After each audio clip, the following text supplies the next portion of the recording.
Welcome dear students in one another session. Myself Darshana Sandeep Shinde, lecturer in Kekewag Institute of Pharmacy, Chandori, Nasik. Today we deals with the pharmacology's another one exciting subject, that is parasympathomimetic topic.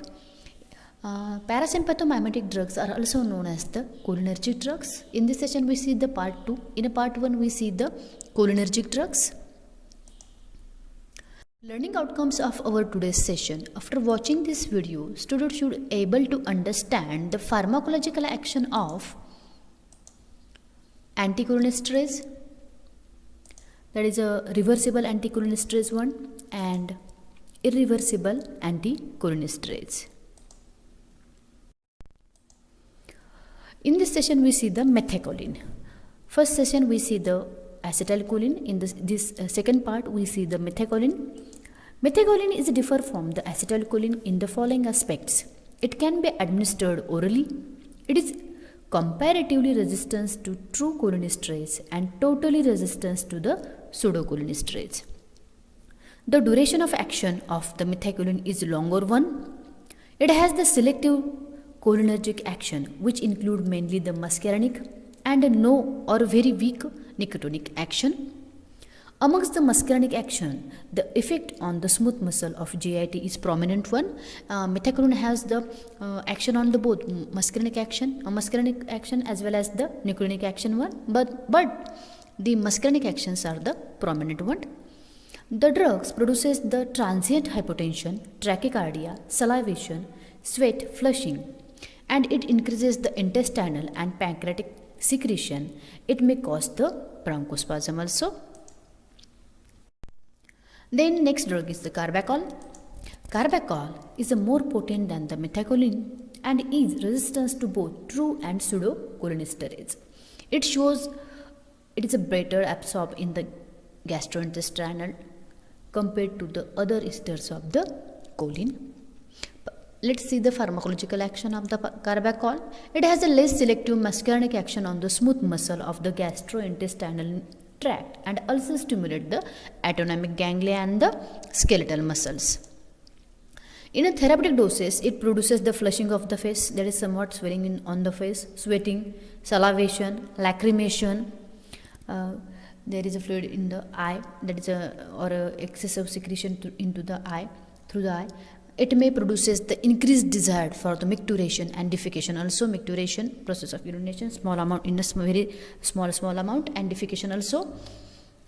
Then the muscarinic effect of the Carbicon are not effectively antagonized by the atropine.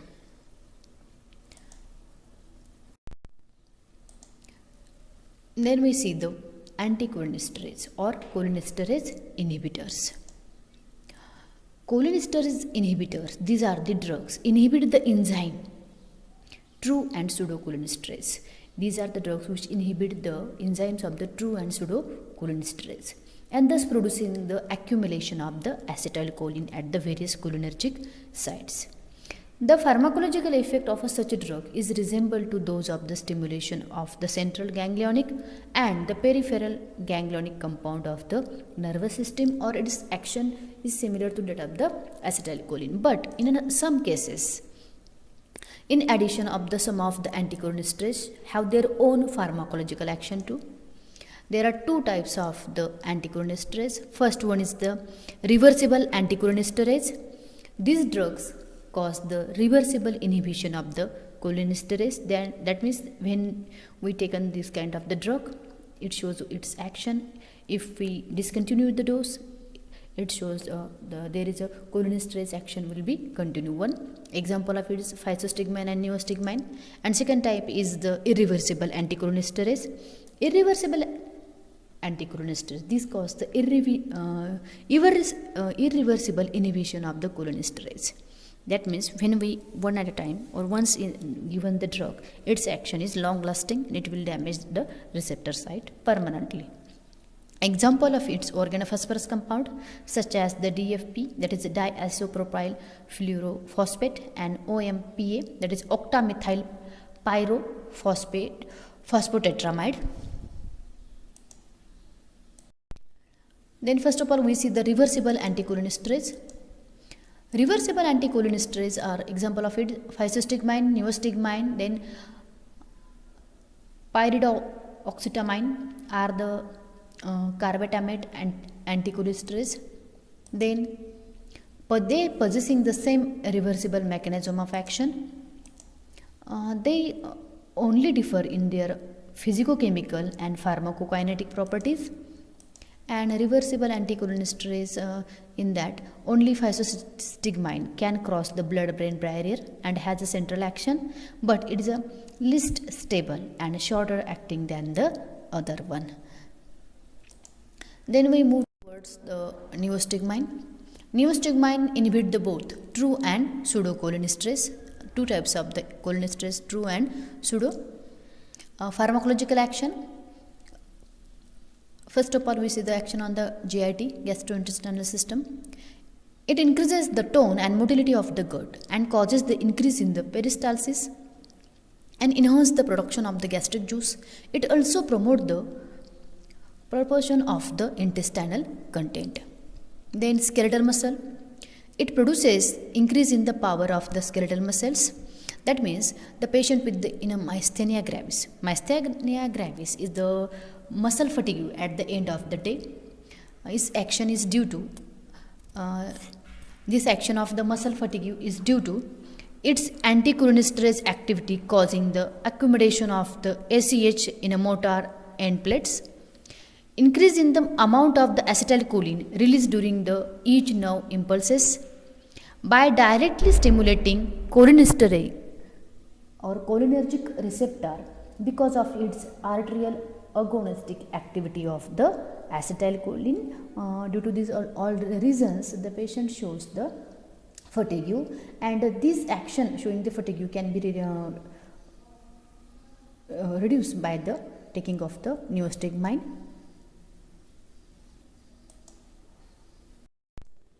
Then cardiovascular system. The drug usually reduces the heart rate and tends to lower the blood pressure.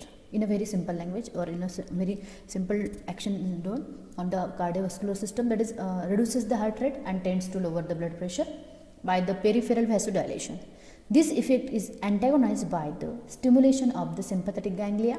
Thus, resultant effect of the drug on the cardiovascular system is depend on the many complexes factor, and these are the predictable one. Then let's see the effect on the eye. Local installation of the drug into the eye produces the miosis.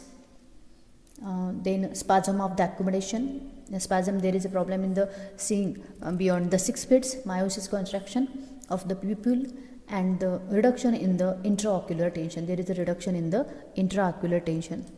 That means in the eye system.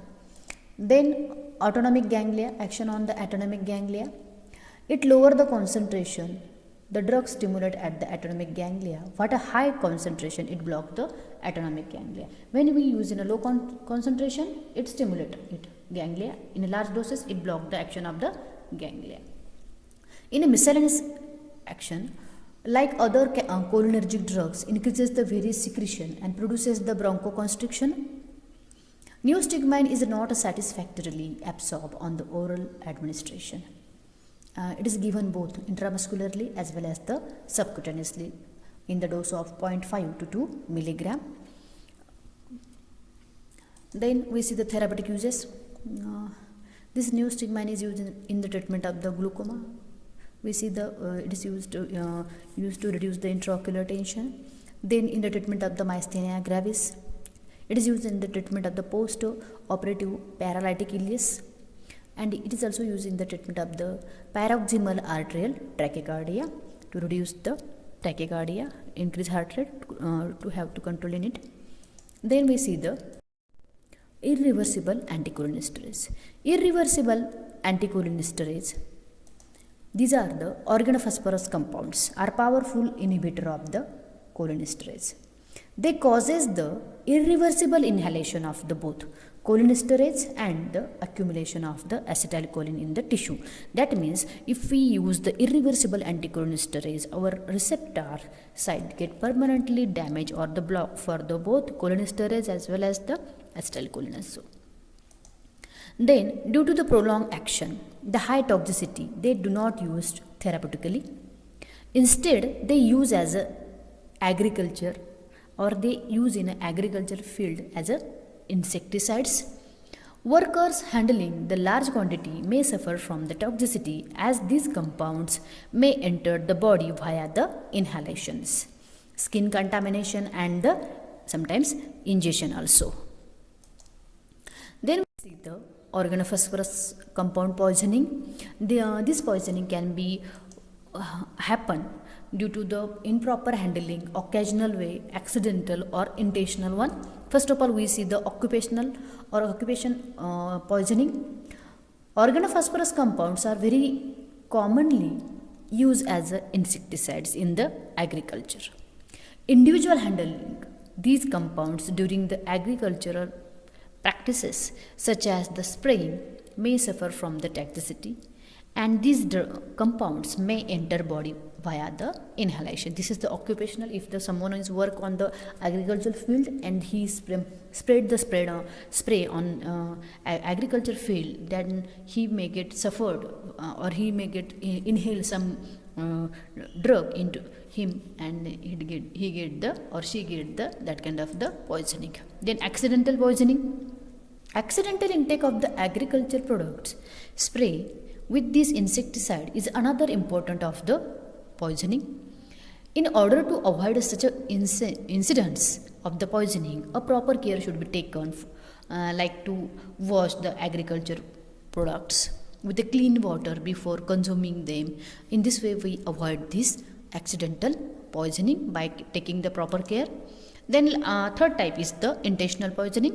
Intentional poisoning of this compound for the committing the suicide or is another way to way of the organophosphorus compound poisoning. That means intentional. That means if somebody wants to committing for the suicide. In this, these are the three types of the poisoning. These are the three types of the poisoning: the occupational, accidental, and intentional one. Then next one is the we see the symptoms of this organophosphorus compound. It shows the both muscarinic and nicotinic effects. In a muscarinic effects, miosis, spasm of accommodation, contraction of pupil, spasm of accommodation. There is a tendency to see the blurs. That kind of patient see the very blur vision. And then headed bronchospasm, and bronchospasm in with the coughing is increased due to the high bronchial secretion and lead to the tightness of the chest, and that is the reason behind the fatal dose of it. On the ingestion of the symptom consist of the anorexia, nausea, vomiting, and the diarrhea one. And the death is usually due to the respiratory failure, as we earlier discussed that the death due to the organophosphorus compound, the reason behind that is only the respiratory failure, because there is a tightly congestion in the chest, and that person cannot be respired more from the combination of the nicotinic and muscarinic action, which include the laryngospasm, bronchospasm, then tracheal and branchial and salivary secretion, as well as the peripheral and the central respiratory paralysis also. All these are the symptoms of the organophosphorus compound. Then we see the treatment. A rapid treatment is necessary to prevent the fatal outcome. The patient is to be hospitalized one, ideally in an intensive care unit.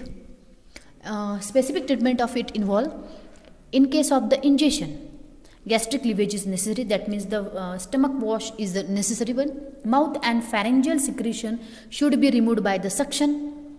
Then endotracheal intubulation is necessary for maintaining the proper respiration or proper respiration of that person.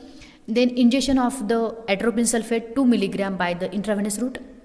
Then injection of the pralidoxamine or doxim 1 gram by the intravenous route.